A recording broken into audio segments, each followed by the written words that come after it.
કેશોદ તાલુકાની શેરગઢ ગ્રામ પંચાયતના સરપંચને હોદ્દા પરથી બરતરફ કરવા પંચાયત અધિનિયમ 1993ની કલમ 57(1) મુજબ કાર્યવાહી કરી ડીડીઓએ હુકમ કર્યો છે। કેશોદના શેરગઢ ગ્રામ પંચાયતના સરપંચ દ્વારા કોઝવે અને પાણીના ટાંકામાં નાણાંનો દુરુપયોગ, હત્યાની કોશિશનો ગુનો, વિદેશમાં રહેતા નાગરિકના જોબ કાર્ડમાં નાણાં જમા કરાવવા જેવા મુદ્દાઓને ધ્યાને રાખી ડીડીઓ દ્વારા પંચાયત અધિનિયમ 1993ની 57(1) કલમ મુજબ ગેરલાયક ઠેરવવા હુકમ કર્યો હતો।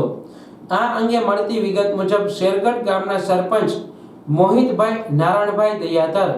વિરુદ્ધ તાલુકા વિકાસ અધિકારીને ફરિયાદ રૂપે કોઝવેનું કામ તેમજ 1.20 લાખ જેવી કિંમતના પાણીના ટાંકામાં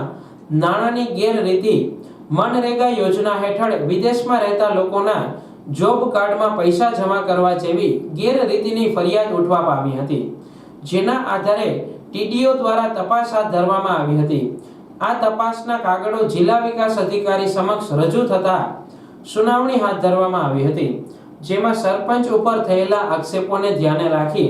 તેમની રજૂઆત સાંભળવા સરપંચને વારંવાર કારણદર્શક નોટિસ આપવામાં આવી હતી, પરંતુ સરપંચ મોહિત દયાતર મેંદરડા પોલીસ સ્ટેશન હદમાં તેમની વિરુદ્ધમાં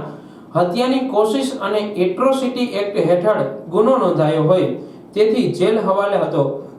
આથી કોઈને કોઈ કારણસર સરપંચ કે તેમના પ્રતિનિધિ ગેરહાજર રહેતા તેમજ સરપંચ દ્વારા લેખિત કે મૌખિક બચાવ કરવામાં ન આવતા આક્ષેપોને સાચા માની જૂનાગઢ જિલ્લા વિકાસ અધિકારી નીતિન સાંગવાન સાહેબે પંચાયત ધારા હેઠળ મોહિત દયાતરને શેરગઢ ગ્રામ પંચાયતના સરપંચ પદેથી